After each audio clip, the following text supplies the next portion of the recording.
बालिका उच्च माध्यमिक आदर्श विद्या मंदिर द्वारा संचालित ऑनलाइन क्लास में मैं गौरव शर्मा आपका स्वागत करता हूं। हम कक्षा 10 सामाजिक विज्ञान विषय का छठा अध्याय पढ़ रहे थे और उसके अंदर हमने जो है संसद, लोकसभा और राज्यसभा उनकी शक्तियां, उनके कार्य जो है उन्होंने पढ़ लिए। उनकी सदस्य संख्या किस प्रकार होती है, गठन किस प्रकार होता है। आज हमें राष्ट्रपति का जो निर्वाचन है वो हमें देखना है। राष्ट्रपति के पद के लिए जो योग्यताएं वो हमने देख ली थी कि भारत का नागरिक होना चाहिए, दिवालिया नहीं होना चाहिए, पागल नहीं होना चाहिए, 35 वर्ष की जो है उसकी आयु होनी चाहिए, लोकसभा सदस्य बनने की उसमें योग्यताएं होनी चाहिए, किसी भी सरकार के अंदर, केंद्र सरकार या राज्य सरकार में सरकारी लाभ के पद पर भी नहीं होना चाहिए और किसी जो है वैधानिक या जो मंत्री वगैरह है या वो भी नहीं होना चाहिए। ठीक है, किसी पार्टी से उसका संबंध नहीं होना चाहिए। जिस समय वो राष्ट्रपति का पद धारण करता है उससे पहले जो है कुछ भी रहा हो उससे कोई मतलब नहीं होता। अब जो है राष्ट्रपति के निर्वाचन और इसके निर्वाचन की जो प्रक्रिया है वो हम देखते हैं। देखिए, राष्ट्रपति के चुनाव के लिए जो है अप्रत्यक्ष निर्वाचन की पद्धति को अपनाया गया है और ये चुनाव एकल संक्रमणीय मत पद्धति के आधार पर होता है। राष्ट्रपति के चुनाव के लिए अप्रत्यक्ष निर्वाचन, प्रश्न उठा होगा कि प्रत्यक्ष और अप्रत्यक्ष क्या है। तो प्रत्यक्ष निर्वाचन तो वो होता है जिसके अंदर जनता अपने प्रतिनिधि को सीधे तौर पर वोट देती है। जैसे अगर राष्ट्रपति का चुनाव जो है जनता जिस प्रकार एमएलए को वोट देकर बनाती है, उस प्रकार अगर राष्ट्रपति को बनाती है उसे कहते हैं प्रत्यक्ष चुनाव। ठीक है, प्रत्यक्ष मत प्रणाली।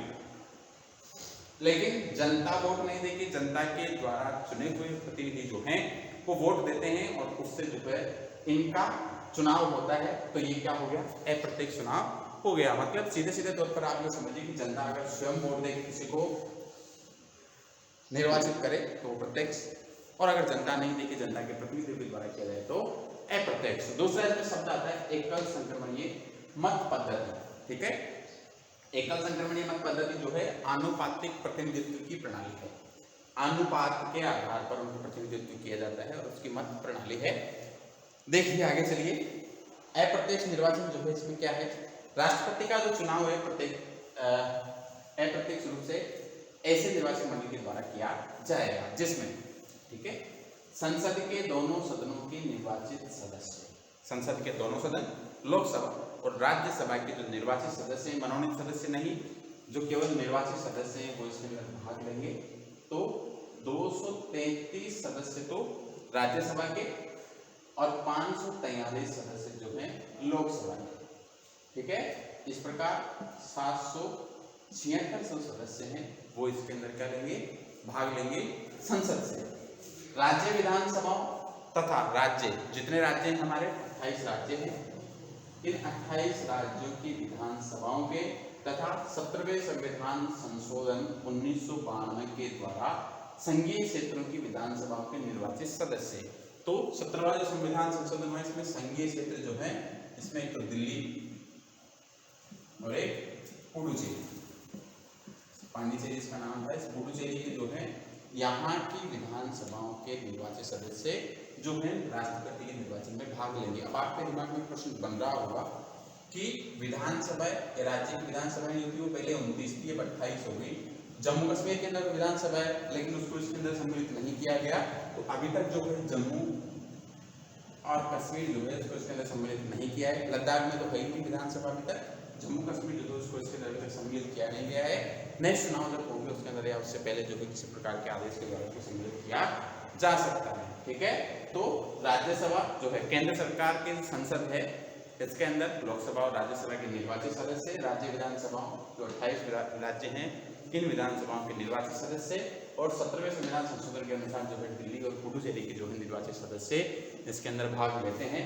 या ये एक प्रकार से मतदाता है किसके लिए, राष्ट्रपति के निर्वाचन के लिए।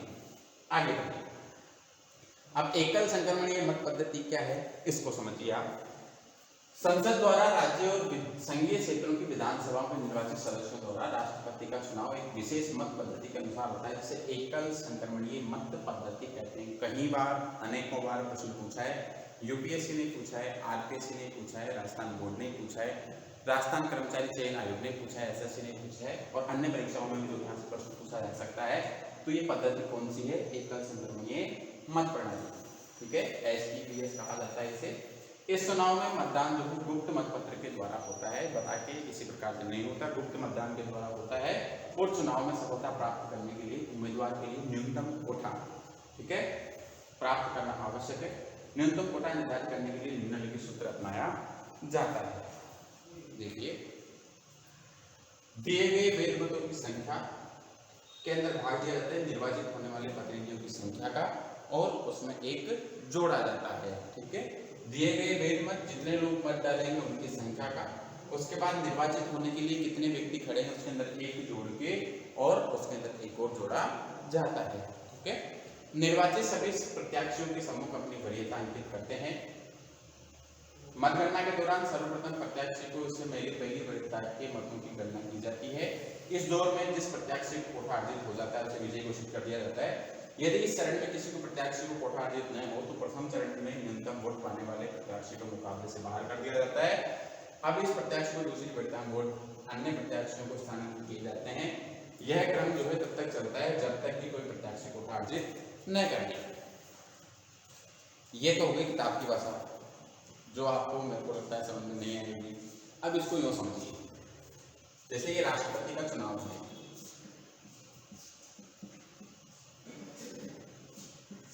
राष्ट्रपति का निर्वाचन। अब इसके अंदर जो है प्रथम प्रक्रिया तो क्या होगी, वो है न्यूनतम कोटा।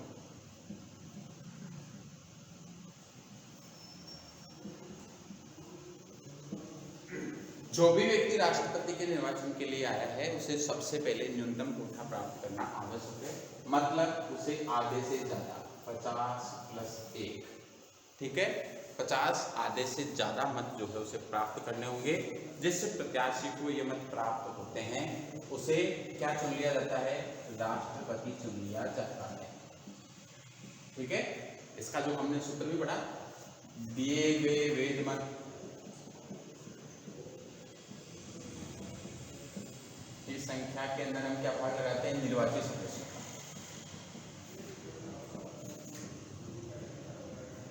उसके अंदर एक जोड़ते हैं और फिर इधर एक जोड़ते हैं। ठीक है, तो हमें निर्वाचित सदस्य कितने व्यक्ति निर्वाचित करने हैं, एक व्यक्ति निर्वाचित करना है।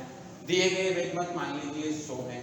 ठीक है, एक के अंदर एक और जोड़ेंगे सूत्र के अनुसार और फिर एक जोड़ेंगे। ठीक है, अगर मान लीजिए हमें 100 मत जो है वो वैध मत है, हमें एक व्यक्ति चुनना है, राष्ट्रपति एक ही तो होगा। ठीक है, अनुच्छेद 52 के अनुसार भारतीय जो है इसका एक भारत का एक राष्ट्रपति होगा।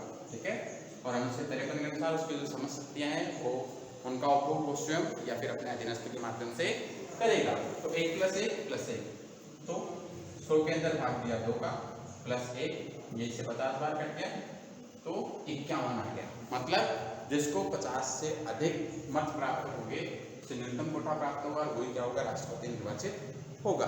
अब इसे आगे समझिए, आनुपातिक प्रतिनिधित्व क्या है। ये तो न्यूनतम कोटा प्राप्त का होना हो गया। आगे चलिए, 1 2 3 4 इस प्रकार जो है 4 व्यक्ति मत के अंदर जो है मतदान में खड़े होते हैं। ठीक है, जिन्हें राष्ट्रपति बनना है, राष्ट्रपति बनने के लिए 50 अनुमोदक और 50 प्रस्तावकों की आवश्यकता होती है। ये प्रथम चरण, ये द्वितीय चरण, तृतीय चरण, ये चतुर्थ चरण, ऐसे जो है इसमें चरण चलते रहते हैं। ठीक है, 5 व्यक्ति खड़े हुए, पांचों व्यक्तियों के अंदर से जो है जो इनके मतदाता हैं, मतदाता हमने देखे भी, संसद के दोनों सदनों के निर्वाचित सदस्य, राज्य विधानसभाओं के निर्वाचित सदस्य और 70 जो संविधान संशोधन 1992 के अंदर जो हुआ 1992 के अंदर, उसके अनुसार जो हमारे संघ क्षेत्र है दिल्ली और पुडुचेरी के निर्वाचित सदस्य जो इसके अंदर भाग लेते हैं, तो सब लोग क्या करेंगे, मतदान करेंगे। ठीक है, और मतदान जो है वो सभी लोगों को करेंगे। कैसे करेंगे, जैसे 5 प्रत्याशी हैं, जो पांचों प्रत्याशियों को जो है वो अपना वोट देंगे, लेकिन वो वरीयता तय करेंगे कि किसको कितने व्यक्ति जो है उनकी आवश्यकता है। मतलब जो पहले नंबर पर किसको चुनना चाहता है, जैसे हम करते हैं ना कि ये नहीं तो ये। ठीक है, तो जैसे मान लीजिए इसको जो A नंबर है या जो भी 1 नंबर पर खड़ा है, इसको जो है 30 वोट प्राप्त हुए। कितने प्राप्त करने, 51, कम से कम करने। ठीक है, इसको 20 हुए, इसको जो है 10 हुए, 15 और इनको 5। ठीक है, इस प्रकार जो है इनको मत प्राप्त हुए। 100 वोट डलने थे पूरे। 100 वोटों के अंदर से A को 30, B को 20, C को 10, D को 15 और E को 5 मत प्राप्त हुए। मतलब किसी को भी न्यूनतम कोटा 51 प्राप्त हुआ क्या, नहीं हुआ। ठीक है, अगर ऐसा हो जाता इसको मान लीजिए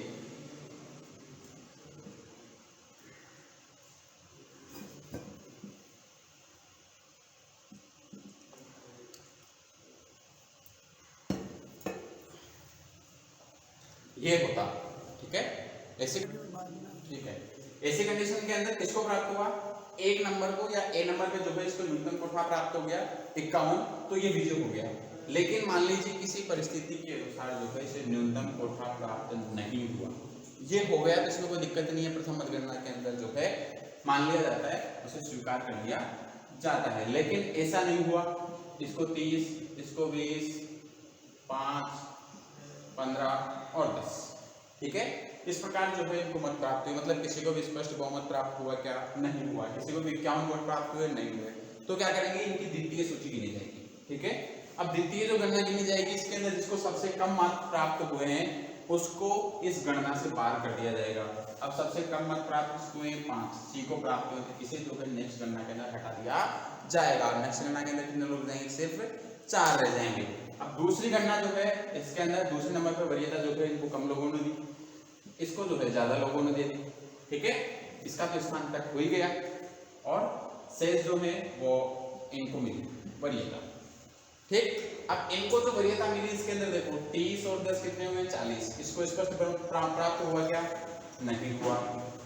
20 और 40 60, ठीक है। इसे बहुमत प्राप्त हो गया क्या, 51 हो गया। 25 और 15 40, इसको भी नहीं हुआ। और 10 25 33, इसको भी नहीं हुआ, ठीक है। यहाँ भी अगर बहुमत प्राप्त होता है तो तीसरी गणना करते हैं, फिर उसमें जिसको सबसे कम प्राप्त होता है उसको हटा देते हैं, फिर चौथा करते हैं, फिर चलता रहता है, ठीक है। सामान्य रूप से एक नंबर में हो जाता है, लेकिन नहीं हो तो द्वितीय गणना में करनी पड़ती है। अब देखिए यहाँ विजय कौन हुआ, बी, जिसे प्रथम गणना के अंदर कितने मत प्राप्त थे, 20, और द्वितीय गणना में कितने हुए, 40।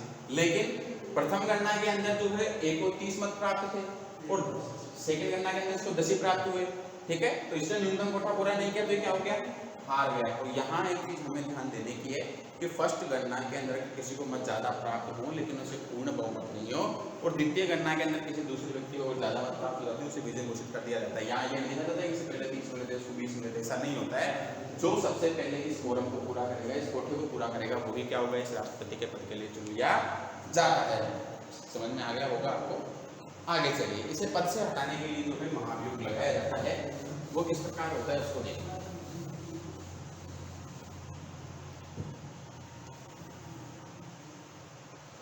भारत के राष्ट्रपति का कार्यकाल जो है वो 5 वर्ष होता है। 5 वर्ष, जिस दिन वो शपथ लेता है, चुनाव होने से 5 वर्ष में, जिस दिन शपथ लेता है उस दिन से 5 वर्ष जो है इसका कार्यकाल होता है। किंतु भारतीय संविधान के अनुच्छेद 61 के अनुसार राष्ट्रपति द्वारा संविधान का उल्लंघन किए जाने पर दी गई पद्धति के अनुसार उसे महाभियोग लगाकर उसे पद से हटाया जा सकता है। संविधान का, क्योंकि ये शपथ किसकी लेते हैं, संविधान की रक्षा की शपथ लेते हैं, तो अगर ये जो है संविधान का उल्लंघन कर रहे हैं तो इनको पद से क्या करना पड़ता है, इस्तीफा देना पड़ता है। वो भी किसके द्वारा, दी गई प्रक्रिया के अनुसार। उस पर महाभियोग लगाने का अधिकार जो है भारतीय संसद के प्रत्येक सदस्य को प्राप्त है। भारतीय संसद, इसके अंदर मतदाता और राज्य विधानसभाओं के सदस्य भी होते हैं, लेकिन उनको ये अधिकार प्राप्त नहीं होता। किसे प्राप्त है, भारतीय संसद के सभी सदनों को। भारतीय संसद के 2 ही सदन है, लोकसभा और राज्यसभा, तो उन दोनों को जो है प्राप्त होता है ये अधिकार। उस पर अभियोग लगाने का अधिकार जो है भारतीय सदन के दोनों सदनों को है, प्रत्येक सदन को है। अभियोग चलाने की अनुमति के लिए जो है सबसे पहले क्या करना होगा, सदन के 1/4 1/4 सदस्यों के द्वारा जो है प्रार्थना पत्र या उनके द्वारा जो हस्ताक्षर किया हुआ जो है प्रतिवेदन या जो भी वो एप्लीकेशन दे रहे हैं वो उन्हें देनी होगी, ठीक है। और सदन में प्रस्ताव जो है प्राप्त होने के 14 दिन पहले 14 दिन पहले जो है वो राष्ट्रपति को सूचना देनी है। जिस दिन आप राष्ट्रपति को सूचना दोगे उसके बाद, ठीक है, मतलब आप जो प्रक्रिया उसके खिलाफ ला रहे हो महाभियोग की, तो आपको उस प्रक्रिया को संसद में पेश करने से 14 दिन पहले राष्ट्रपति को सूचना देनी होगी। अगर आपने नहीं दी राष्ट्रपति को सूचना और आपने उसको पेश कर दिया तो उसके 14 दिन बाद ये जो प्रक्रिया है या ये जो प्रस्ताव है उस पर विचार किया जाएगा। यदि अभियोग का प्रस्ताव सदन की कुल सदस्य संख्या का 2/3 2/3 सदस्यों के द्वारा जो है स्वीकृत हो जाता है तो उसे उपरांत जो है दूसरे सदन में उसे भेजा जाएगा। द्वितीय सदन, यहाँ जो द्वितीय सदन है, प्रथम सदन तो जो है किसको कहते हैं, हमारे लोकसभा को, द्वितीय सदन कैसे कहते हैं, राज्यसभा को। लेकिन यहाँ द्वितीय सदन नहीं है, इसको यूं समझिए आप, सदन 1, ठीक है, प्लस सदन 2, ठीक है, और फिर जो है उसको क्या करना पड़ता है, त्यागपत्र देना पड़ता है। अगर पहले सदन मतलब लोकसभा भी हो सकता है और राज्यसभा भी हो सकता है, और यहाँ पर भी लोकसभा भी हो सकता है और राज्यसभा भी हो सकता है। अगर यहाँ आप लोकसभा के अंदर पहले लेके आ रहे हो 1/4 सदस्यों के द्वारा और 2/3 सदस्यों से पारित करा रहे हो, तो आपको राज्यसभा से जो है इसे पारित कराना पड़ेगा, अनुमोदित कराना पड़ेगा। और अगर आप पहले राज्यसभा में लेके आ रहे हो तो फिर आपको लोकसभा के अंदर जो है क्या कराना पड़ेगा, पारित कराना पड़ेगा, ठीक है। पहले किसी भी सदन में ला सकते हैं, लोकसभा या राज्यसभा में, जिसमें ला रहे हैं उसके पारित होने के बाद 2/3 सदस्यों के बहुमत से उससे पारित होने के बाद दूसरे सदन के अंदर उसे भेजा जाएगा। और अगर वो वहां भी पारित हो जाता है तो उसी क्षण जिस समय वो पारित हो रहा है उसी समय जो है राष्ट्रपति को क्या देना पड़ेगा, इस्तीफा देना पड़ेगा। और जो ही राष्ट्रपति ने इस्तीफा दिया उसी समय जो है उपराष्ट्रपति भारत के राष्ट्रपति के पद के ऊपर आसीन हो जाएगा। राष्ट्रपति का पद एक ऐसा पद है जो 1 मिनट के लिए भी जो है हम खाली नहीं रखते, क्योंकि संपूर्ण भारत की जितनी सारी गतिविधियां हैं वो किसके नाम से चल रही है, राष्ट्रपति के नाम से चलती है। आगे चलिए, दूसरा सदन इस अभियोग को या तो स्वयं जांच करेगा या इस कार्य के लिए विशेष समिति नियुक्त करेगा। यदि इस सदन में राष्ट्रपति के विरुद्ध लगाए गए आरोप सिद्ध हो जाते हैं तो उसे आरोप सिद्ध हो जाते हैं तो दूसरा सदन जो है अपने कुल सदस्यों की कम से कम 2/3 बहुमत से महाभियोग के प्रस्ताव को स्वीकार कर ले, तो प्रस्ताव जो है वो स्वीकृत होने की स्थिति में राष्ट्रपति को पद समझा जाएगा। यहाँ प्रश्न उठेगा कि राष्ट्रपति जो है वो अपना इस्तीफा किसको देगा, तो राष्ट्रपति जो है अपना इस्तीफा उपराष्ट्रपति को देगा और उपराष्ट्रपति अपना इस्तीफा किसको देते हैं, राष्ट्रपति को देते हैं। लेकिन एक ऐसी स्थिति हो कि उपराष्ट्रपति जो है वो कोई नहीं और राष्ट्रपति जो है उसको अपना इस्तीफा देना हो, तो राष्ट्रपति जो है सर्वोच्च न्यायालय के मुख्य न्यायाधीश को जो है अपना इस्तीफा देगा। या ऐसी कंडीशन हो कि किसी कारणवश मृत्यु हो जाए, अस्वस्थ हो जाए, या फिर कहीं बाहर चले गए हो, या उनको अपने पद से हटा दिया गया, उनका कार्यकाल समाप्त हो गया हो, ऐसी कंडीशन के अंदर अगर जो है राष्ट्रपति अपने पद पर नहीं हो, ठीक है। यहाँ एक छोटी सी प्रक्रिया 2 मिनट का समय लगेगा आपको, देखिए। एक हो गया राष्ट्रपति, ठीक है, एक हो गए उपराष्ट्रपति, तीसरा हो गया हमारे सर्वोच्च न्यायालय के मुख्य न्यायाधीश,